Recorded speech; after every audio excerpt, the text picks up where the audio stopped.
Yeah electronic media తర్వాత print కూడా ఉంది.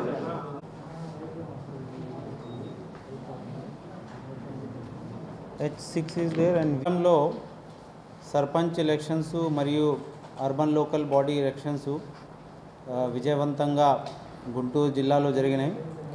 దానికి కృషి చేసిన అందరూ ఆల్ ఎలక్షన్ రిలేటెడ్ ఆఫీషియల్స్ వాళ్ళందరికీ అప్రిషియేషన్ తెలియజేస్తున్నాము.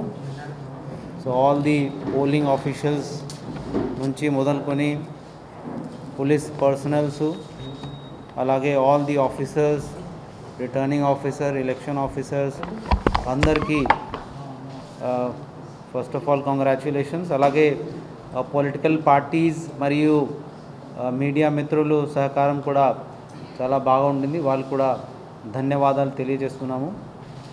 ఈ ఎంపీటీసీ జెడ్పీటీసీ ఎలక్షన్స్ పోయిన సంవత్సరము స్టార్ట్ అయి ఒక స్టేజ్కి ఆగిపోయింది. ఆ స్టేజ్ నుంచి మళ్ళీ మొదలవుతుంది. దానికి నోటిఫికేషన్ అనేది 1 April state election commissioner notification ఇచ్చారు. సో నోటిఫికేషన్ ఇవ్వగానే మోడల్ కోడ్ ఆఫ్ కండక్ట్ అనేది ఫోర్స్లో వచ్చేసింది, మనందరికీ తెలిసిన విషయము. సో దీనికి మోడల్ కోడ్ ఆఫ్ కండక్ట్ ఇంప్లిమెంటేషన్కి యంత్రాంగం పని చేస్తుంది. అలాగే ఈరోజు all MPDOs, MROs, police officials, observer గారు సమక్షంలో ఆల్ రిటర్నింగ్ ఆఫీసర్స్, ఏఆర్ఓస్తో కూడా మీటింగ్ పెట్టడం జరిగింది. వాళ్ళందరికీ ఒక బ్రీఫింగ్ ఇచ్చాము ఏమేమి చేయాలని. దానిపైన వాళ్ళకి ఒక గైడెన్స్ అనేది ఇవ్వడం జరిగింది. మన దగ్గర ఎంపీటీసీ చూస్తే 862 ఎంపీటీసీస్ ఉన్నాయి. దాంట్లో అన్కంటెస్టెడ్ 226 ఉన్నాయి. సో అది పోగా 579 స్థానాల్లో పోటీ అనేది జరుగుతుంది. అలాగే జెడ్పీటీసీకి వస్తే 57 స్థానాల్లో 8 స్థానాలు యునానిమస్ అయితే 46 స్థానాలకి పోటీ అనేది జరుగుతుంది. పోలింగ్ 8 ఏప్రిల్, ఏమైనా రీపోల్ జరగాలని ఉంటే అది 9 నాటికి, కౌంటింగ్ ఆఫ్ ఓట్స్ 10 ఏప్రిల్కి జరుగుతుంది 8 AM ఆన్వర్డ్స్. అండ్ కౌంటింగ్ అయిపోయిన వెంటనే రిజల్ట్ అనేది డిక్లేర్ అవుతుంది. మనము AROs already are in place. Joint collector Asara, who is also DRO in charge, ఆయన జెడ్పీటీసీకి రిటర్నింగ్ ఆఫీసర్గా ఉన్నారు. అలాగే ఏఆర్ఓ 3 మనము పెట్టాము. 1-2 మార్పులు ఉండేది, అది డిస్ట్రిక్ట్ ఎలక్షన్ అథారిటీ ద్వారా మార్చుకోవడం జరిగింది. పోలింగ్ పర్సనల్స్ ఆల్రెడీ మనం టేకప్ చేసాం. వాళ్ళకి ట్రైనింగ్ అనేది 5 ఏప్రిల్ ఆ రోజున జరుగుతుంది, first round training. Second training class 7th నాడు టేకప్ చేస్తాం. మైక్రో అబ్జర్వర్స్ కూడా డిస్ట్రిక్ట్ లెవెల్లో 5 ఏప్రిల్కి ఏర్పాటు చేయడం జరుగుతుంది. All ballot boxes are in place. Polling material కూడా మనం ఏర్పాటు చేస్తున్నాము. బ్యాలెట్ పేపర్స్ ఆల్రెడీ ప్రింట్ అయి ఉంది. దాంట్లో ఏంటంటే కొంతమంది ఇండిపెండెంట్స్ చనిపోయారు. సో అటువంటి ప్లేసెస్లో మాత్రమే బ్యాలెట్ పేపర్స్ మళ్ళీ రీప్రింట్ చేయాల్సిన వస్తుంది. దాంతోపాటు మనకి 2 జెడ్పీటీసీ అండ్ 8 ఎంపీటీసీ చనిపోయారు. సో అటువంటి స్థానాలకి, అంటే వాళ్ళు ఒక సింబల్ కలిగిన పార్టీ సంబంధించిన వ్యక్తులు కాబట్టి అటువంటి ప్లేసెస్లో ఇది అడ్జర్న్మెంట్ ఆఫ్ పోల్ కింద వస్తుంది. వేరే డేట్ స్టేట్ ఎలక్షన్ కమిషనర్ వారు చెప్తారు, అది ఆల్రెడీ వాళ్ళ నోటీస్కి తీసుకెళ్ళడం జరిగింది. పోస్టల్ బ్యాలెట్కి కూడా అన్ని ఏర్పాట్లు చేసాం. పోలింగ్ స్టేషన్స్ చూస్తే 2470 పోలింగ్ స్టేషన్స్ ఉన్నాయి. అక్కడ సెన్సిటివ్, హైపర్ సెన్సిటివ్, మనము ఆల్రెడీ అక్కడ ఉన్న ఎంపీడీఓ, ఎంఆర్ఓ, ఎస్హెచ్ఓ ఎవరైతే returning officer, ARO and police వాళ్ళు ఉంటారు, వాళ్ళకి మళ్ళీ రివ్యూ చేయాలని చెప్పడం జరిగింది. అంటే కొంత మార్పులు అనేది ఈ మధ్య కాలంలో జరిగింది కాబట్టి అటువంటి దృష్టిలో పెట్టుకొని పాత కాలంలో ఏమైనా ఇన్సిడెంట్ జరిగి ఉంటే అటువంటి దృష్టిలో పెట్టేసి ఈ సెన్సిటివ్ హైపర్ సెన్సిటివ్ గుర్తించాలని చెప్పడం జరిగింది. రేపు మార్నింగ్ కల్లా మనకి ఫైనల్ రిపోర్ట్ అనేది వస్తుంది. దాన్ని బట్టి మేము మీ అందరికీ తెలియజేస్తాము. అలాగే జోనల్ మెజిస్ట్రేట్ రూట్ ఆఫీసర్స్ అవన్నీ టేకప్ వీళ్ళు ఏర్పాటు చేస్తాము. ఈ ఓటర్ స్లిప్స్ ప్రింటింగ్ కూడా మొదలుపెట్టాం. రేపటి నుంచి డిస్ట్రిబ్యూషన్ మొదలవుతుంది. 100% 100% ఓటర్ స్లిప్స్ అందే విధంగా చర్యలు తీసుకుండాలని వాళ్ళందరికీ చెప్పడం జరిగింది. ఇక్కడ వెబ్ కాస్టింగ్ మనము సెన్సిటివ్ అండ్ హైపర్ సెన్సిటివ్కి మాత్రమే చేస్తాము. So just 2 issues which are very very important for election. ఈ కోవిడ్ కొద్దిగా మళ్ళీ కేసెస్ పెరుగుతున్నాయి కాబట్టి క్యాండిడేట్స్ కానీ పొలిటికల్ పార్టీస్ క్యాంపెయిన్ టైంలో కానీ ఓటర్స్ అలాగే మా polling staff including police personals వాళ్ళు బాగా కోవిడ్ ప్రికాషన్స్ తీసుకోవాల్సిన అవసరం ఉంది. మాస్క్ వేసుకోవడం కానీ అలాగే కొంత ఫిజికల్ డిస్టెన్సింగ్ మెయింటైన్ చేయడం కానీ హ్యాండ్ వాషింగ్ శానిటైజేషను చేసుకోవడం ఇటువంటి చర్యలు తీసుకుంటే బాగుంటుందని this is what we have told. మన మీడియా మిత్రుల ద్వారా కూడా ఓటర్స్కి అండ్ క్యాండిడేట్స్కి కూడా విజ్ఞప్తి, వాళ్ళు ఖచ్చితంగా Covid protocol Covid appropriate behaviour వాడుకుంటూ ఓటింగ్కి రావాలని కోరుకుంటున్నాను.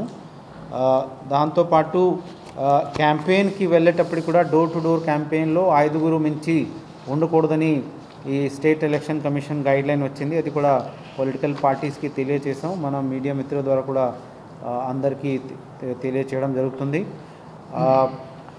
దెన్ రెండో మనకి హీట్ అనేది హీట్ వేవ్ బాగా పెరిగిపోయింది. లాస్ట్ 3-4 days నుంచి సడన్గా 5 degrees 6 degrees టెంపరేచర్ పెరిగింది కాబట్టి ఇది ఒక హీట్ వేవ్ లాగా గుర్తించుకోవచ్చు.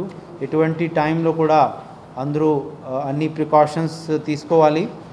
ఎండాకాలంలో ఎక్కువ కాలం తిరగకుండా అలాగే క్యాప్ కానీ ఒక కవరేజ్ లాగా పెట్టుకోవడము, అప్పటికప్పుడు వాటర్ తాగడము, ఓఆర్ఎస్ ప్యాకెట్ తీసుకోవడము, ఇటువంటి చర్యలు తీసుకుంటే అంటే మీకు హీట్ ప్రాబ్లం ఉండవు. మనకి వాటర్ లేక చాలామంది డీహైడ్రేషన్తో పడిపోతున్నారు. అటువంటి కొన్ని ఇష్యూస్ వస్తున్నాయి. సో ఈ కాలంలో ఖచ్చితంగా అటువంటి జాగ్రత్తలు ఖచ్చితంగా తీసుకోవాలని విజ్ఞప్తి చేస్తున్నాను. So these 2 are major challenges for us now. Covid ఒకటి, అలాగే హీట్ వేవ్. కోవిడ్ సంబంధించిన ఇంకొకటి అంశం ఏంటంటే వ్యాక్సినేషన్ కార్యక్రమం అంటే ఒక మ్యాసివ్ స్కేల్లో ప్రారంభమైంది కాబట్టి మన పోలింగ్ స్టాఫ్ అందరూ వ్యాక్సినేషన్ తీసుకోవాలని, అలాగే 45 దాటిన ఎవరైతే ఉన్నారో అది ఎవరైనా ఉండొచ్చు వాళ్ళు నియరెస్ట్ హెల్త్ క్లినిక్ కానీ ఆ వార్డ్ సెక్రటేరియట్తో సంబంధమైన ఏదైతే హెల్త్ అంటే కోవిడ్ వ్యాక్సినేషన్ సెంటర్ ఉన్నాయి అక్కడ వెళ్ళి మీ వ్యాక్సినేషన్ చేయించుకుంటే బాగుంటుంది. Definitely it will be a kind of antidote to the Covid problem. So I request all the persons, in fact media మిత్రులు కూడా ఖచ్చితంగా వ్యాక్సినేట్ అవ్వాలి. వాళ్ళు కూడా ఎలక్షన్ కవరేజ్లో బాగా తిరుగుతారు. So they are also like kind of staff who are at the front line. So I request all of you to get yourself vaccinated. Then కొన్ని facts and figures మా వాళ్ళు తయారు చేశారు. So this we are giving it as a press note. మీ అందరికీ మనము will distribute to you. ఇది అందరికీ ఇస్తున్నారు కదా? Yeah. So this is what I wanted to convey to all of you. ఏమైనా క్వశ్చన్స్ ఉంటే మనం టేకప్ చేస్తాము. ఏదైనా సజెషన్స్ సార్? ఏది టీ కాఫీ మజ్జిగ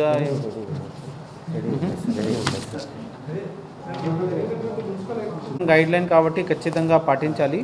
ఎటువంటి ఎక్కడైనా ఈ వయలేషన్ జరిగితే మన దృష్టికి తీసుకువస్తే ఖచ్చితంగా యాక్షన్ తీసుకుంటాము. 5 మించి ఎందుకు ఉండకూడదు అంటే కోవిడ్ వచ్చింది కాబట్టి ఇటువంటి విధానం పెట్టుకోవడం జరిగింది. ఎలక్షన్ కమిషన్ వారు guideline, election commission of India వారు గైడ్లైన్ ఇచ్చిన తర్వాత same to same guideline state election commission వారు కూడా అడాప్ట్ చేశారు. సో అందుకనే ఇది డెఫినెట్గా ఖచ్చితంగా పాటించాల్సిన అవసరం ఉంది. ఎక్కడైనా వయలేషన్ జరిగితే మేము చర్యలు తీసుకుంటాము. ఈ కౌంటింగ్ సెంటర్స్ గురించి అన్నారు. కౌంటింగ్ సెంటర్స్ గురించి కూడా మనము అర్బన్ లోకల్ బాడీ ఎలక్షన్స్ టైంలో ఈచ్ వార్డ్కి ఒక టేబుల్ ఏర్పాటు చేసాం. ఇది సిమిలర్ ఫ్యాషన్ ఈసారి ఎంపీటీసీస్కి ఒక కౌంటింగ్ టేబుల్ ఏర్పాటు చేస్తాము. సో మండల్ హెడ్ క్వార్టర్లో ఒక సరైన సెంటరు సెక్యూరిటీ పరంగా కానీ స్పేస్ పరంగా కానీ చూసుకుంటూ ఈ కౌంటింగ్ సెంటరు ఇంకా ఫైనలైజ్ చేయాల్సిన అవసరం ఉంది. అంతే కదా, రీచెక్ చేయమన్నాం సార్. కౌంటింగ్ సెంటర్స్ అప్రూవల్ ఎవరు ఇస్తారు?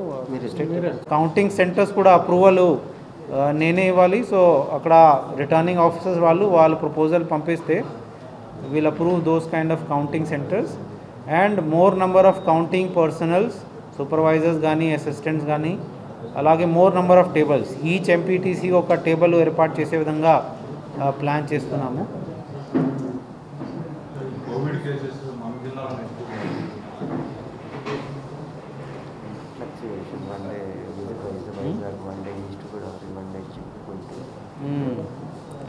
మన దగ్గర 3000 టెస్ట్ రోజుకి యావరేజ్గా జరుగుతుంది. కొంత కేసెస్ వస్తున్నాయని వాస్తవము. సో అందుకనే ప్యారలల్గా ఈ వ్యాక్సినేషన్ ప్రాసెస్ కూడా బాగా వేగవంతంగా మనము చేస్తున్నాము. అది ఒక ఎత్తు. రెండోది ఈ కోవిడ్ అప్రోప్రియేట్ బిహేవియర్, అంటే మాస్క్ వేసుకోవడం కానీ, హ్యాండ్ వాష్ చేసుకోవడం కానీ, అలాగే maintaining some kind of distance, అటువంటి ఖచ్చితంగా జాగ్రత్తలు జనాలు పాటిస్తే ఇటువంటి అంటే కేసెస్ అనేది తగ్గిపోయే అవకాశం ఉంది. అలాగే ఎన్ఫోర్స్మెంట్ అథారిటీస్ వాళ్ళు కూడా మ్యాండేటరీ చేసుకుంటున్నారు, అప్పుడప్పుడు మనము చెప్తున్నాము. అలాగే ఎక్కడైనా క్రౌడింగ్ జరిగిన చోట్ల కూడా we're ensuring that covid guidelines is followed.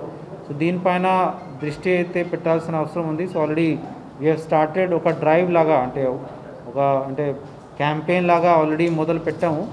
So అంటే ప్రజలు కూడా సహకరించాలని కోరుకుంటున్నాను.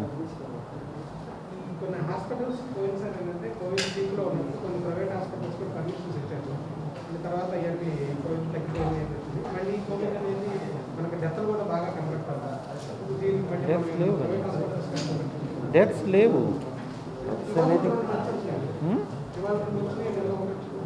అంటే జస్ట్ 1 or 2 మాత్రమే, 1 or 2 డెత్స్ మాత్రమే జరుగుతున్నాయి. సో మీ క్వశ్చన్ ఏంటిది? హాస్పిటల్స్